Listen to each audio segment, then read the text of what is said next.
Oh, I'm sorry, you guys. Hey, you guys. What's going on? It's Charm. And thank you guys for joining me. Today is our first podcast episode of No Salt. And I do appreciate everyone for coming and joining us today.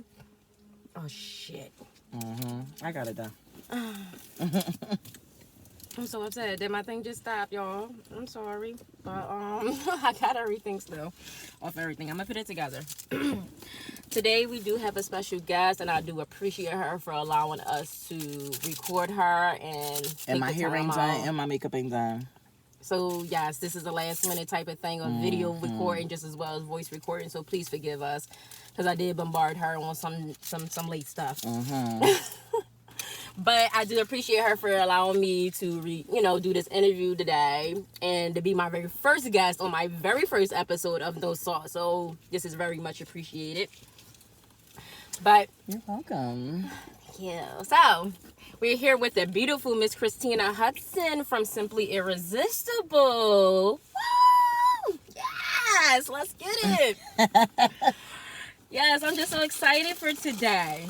So I want to say thank you for joining us. And we're actually doing this interview today from Kentucky, you guys. Georgetown, Kentucky. This is even better for us.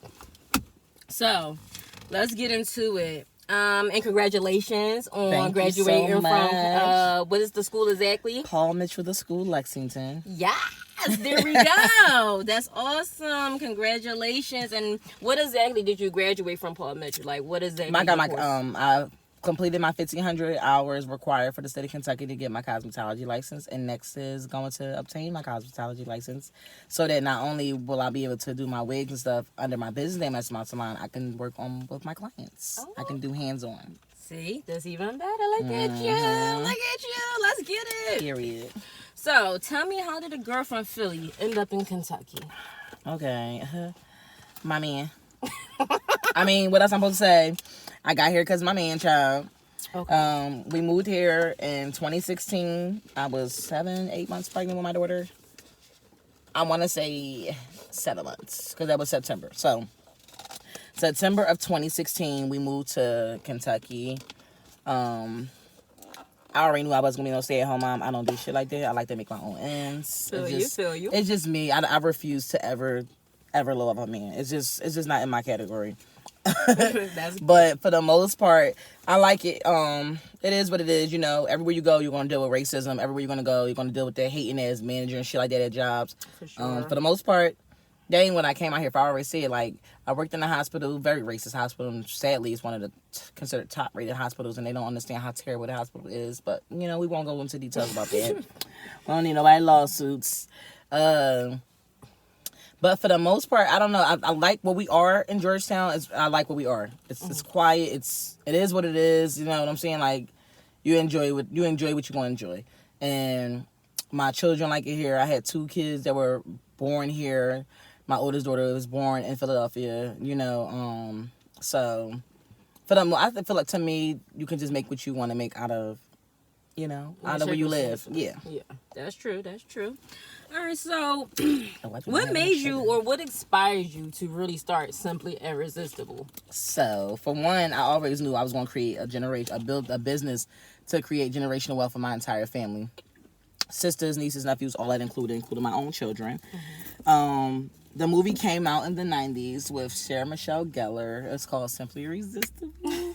Because it's my favorite freaking movie. So the movie, if you have never seen this movie, and unless you were like growing up in that era, you probably didn't see it. So the movie, she owned a restaurant, and she ended up going to like a farmer's market and ended up about to buy a crab to cook, and then she ended up just not cooking a crab. The crab kind of like was basically like giving her like good juju. Like, so whenever she would cook, if she said, and her the clients or customers, whatever you want to call them, would eat the food, they would become sad instantly. If she got angry while she was cooking, the guests would become angry. When she was in love, all of her guests was in this dreamy love feeling. So I love the whole everything about the movie, because you know what, I'm that kind of person. So if you're having a bad day when you come around me and I'm in a great spirit, which is usually, even if I'm not in a good spirit, you wouldn't know, because I always make sure that I just want to give off that positive energy, because I'm an energy person. I know energy if the vibe is off, the vibe is off, and there's no way you can unvibe that vibe. That's just the kind of person I am. So for sure. if you give me cold energy, I just know that you're not the energy I want around me. And I'm not the kind of person, I don't force or pretend to force myself to be around people who honestly just don't have the energy I want around me. Like, you know, when you growing up and you gotta be around a negative family member. Yeah, I don't force my kids around that shit. I refuse to be around that, and that's just the kind of person I am. Like, so if the energy is off, the aura is off. Even when I'm giving you all of my sweetness and you're still off, baby, you just an off person. So I don't need you in my beyond my arm's length. I don't need you within a 10-foot, a 10 feet perimeter. Like, I'm gonna need you away from me because, baby, you ain't what I need around me. Exactly. I can't deal with exactly. That. That's exactly how it been. Exactly. So was your family and friends very supportive when you came to them about you starting your brand? Absolutely.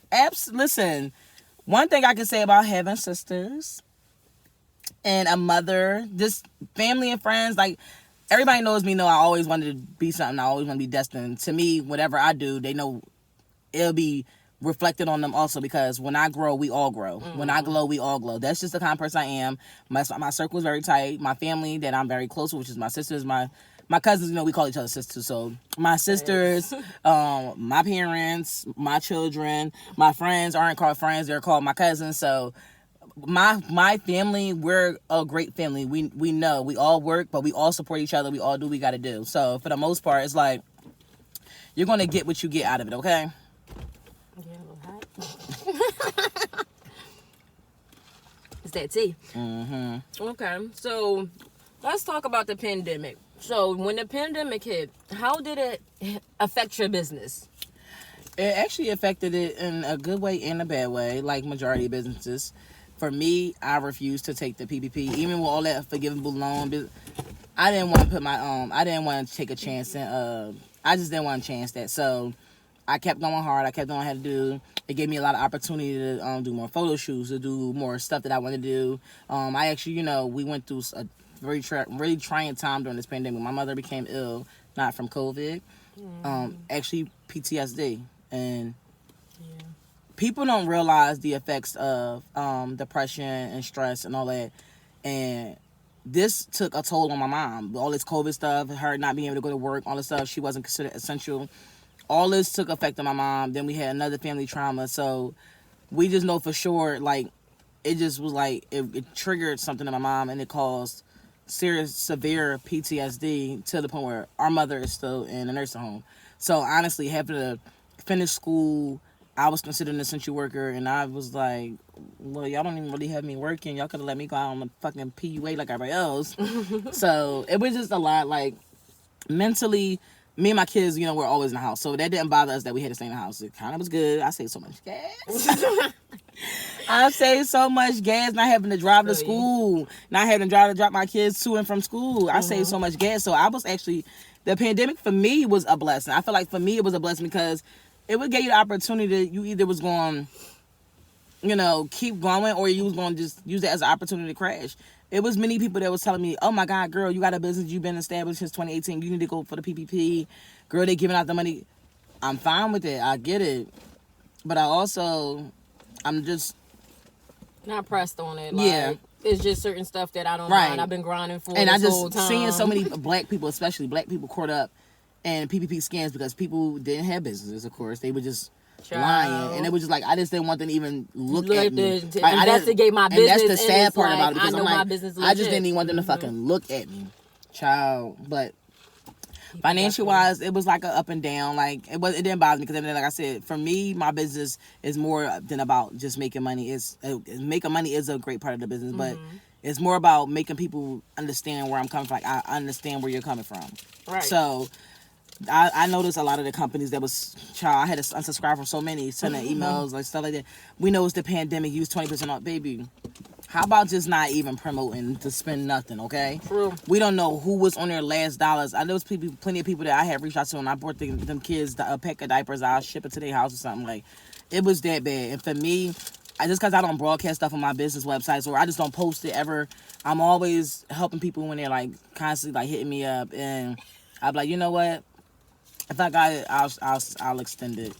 And for me, that's the gratitude of a charity. That's the gratitude of being genuine. I don't ever talk about the people I helped. Even when I had stopped working at one point, I was still helping people, and I was doing that, just off everything. So I feel like the pandemic was a blessing and a curse. And it was just like, are you going to focus more on the curse, or are you going to focus more on that blessing? And I focused more on the blessing. That's why I kept going. I can feel you. That's respect. That is definitely respect. And I'm sorry to hear about your mother, the situation was. I really do. That's a lot to take in, though, That's really a lot between dealing with this pandemic and dealing with your mom mentally and then dealing with stuff financially. It's just like, it really do be a lot on everybody, and I really do can understand that completely, though. But so I seen you opening up a shop, young lady. So tell us more about this shop that you're finally getting a chance to open. So I finally got my brick and mortar. I told myself in 2018 and in 2019 I was going to be opening me a physical location in 2021. I manifested it. I was serious about it. I was determined. And I now am at 2870 Richmond Road, Suite 107.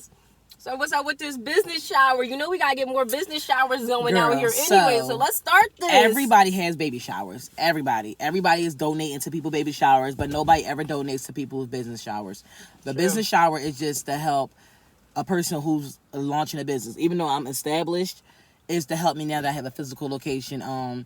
There's still classes and things I want to be able to offer service-wise that I want to still be able to afford. I don't do business loans. I don't take out business loans. I refuse to. The purpose of me launching the business is not to be tied up in loans for 30, 40 years to pass down to my generation. It's to make sure that I'm maintaining a legit business with funds earned or donated. That's just what it is. I put everything that I get into my business. I don't ever put it into my own pocket. Now, I finally just started paying myself, but for the most part, everything goes back into my business. That's how I just feel. I feel like the first few years, I really shouldn't be making no earnings off of it. Everything should be going into my business. There you go. Yes. With the business loan, there's 2 classes I want to take to finish off on what I'm trying to do I don't want to be just a licensed cosmetologist. There's more I just want to do. And I'm taking my wigs. I already got medical wigs. I'm trying to take my wigs to the level that I want it to be at. I'm trying to take my hair services and beauty service to the level that I want them to be for Simply Irresistible. Tools, products, just things I need to keep me afloat. It actually can cover up the amount I put. Actually can cover up to 2 years of rent in my space. So I don't have to worry about that either. So that's my goal. So anything can help, whether it's $10, whether it's $100, That's good. So it's highly appreciated. So let me take you back real quick to something you just mentioned about your medical that leads into cosmetology. So can you explain that a little bit more into what you mean by that? So I am a registered medical assistant. I have been working in the hospitals and working with adults with disabilities for over 15 years. I've done mobile phlebotomy for... It's 2021, so about 7 years. Nice. I'm still going to maintain my medical licenses. So my thing is taking everything, utilizing it together. So I love beauty.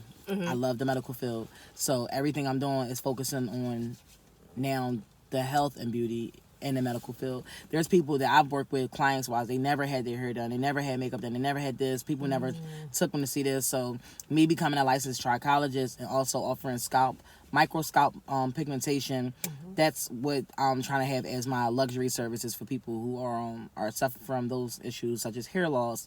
They want hair replacements, things of that nature. Alopecia, cancer, thyroid disease, and there's a lot of diseases and medications that can assist in it.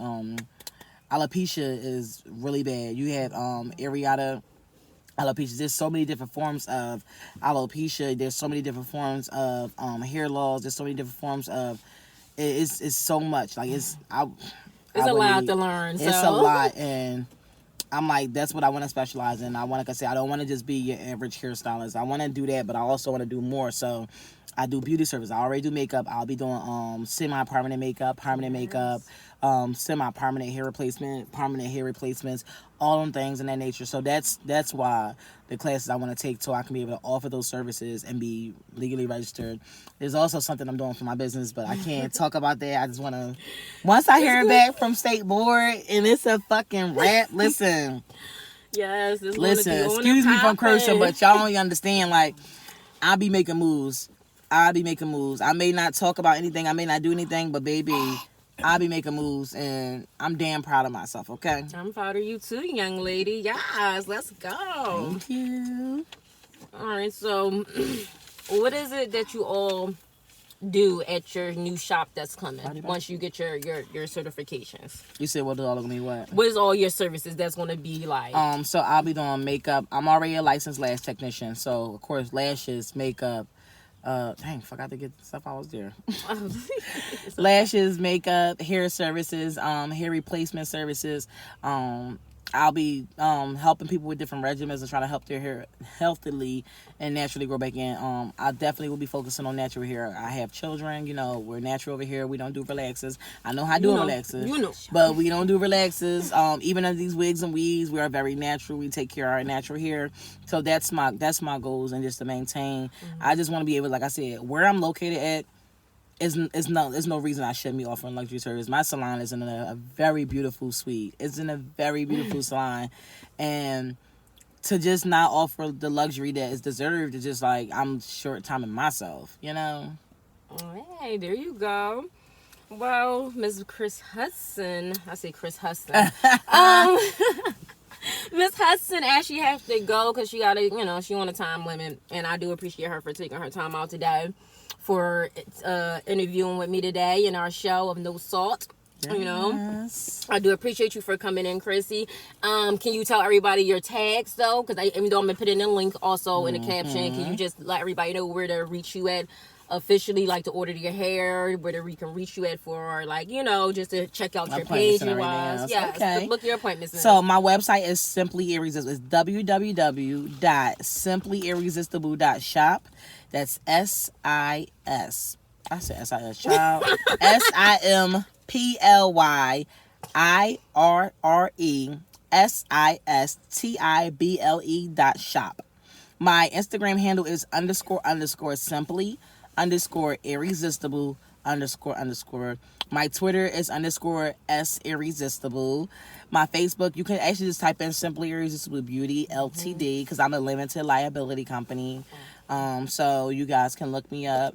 I'm legally registered. If you need to contact me for any service, you can actually call my business phone. That's 859-965-9338. Or you can shoot me an email, DM. Listen, as soon as I'm able to respond, for the most part, I probably will be hiring for a virtual assistant soon. I know I will be hiring for an in-salon assistant soon, and I'll be making that posted. You guys, please stay tuned. Please make sure you subscribe to my email list. I'm always more so talking in there than I am on anything else, because they deserve the best. That's why you subscribe. You deserve private conversation. You deserve the exclusives. You deserve everything that comes. So make sure you guys subscribe. When you open the website, a link will pop up telling you to put your email in. Go on and put that email in. Go on and put it in, okay? Yes. Thank you. Thank you, guys. And we will see y'all next time on No Salt.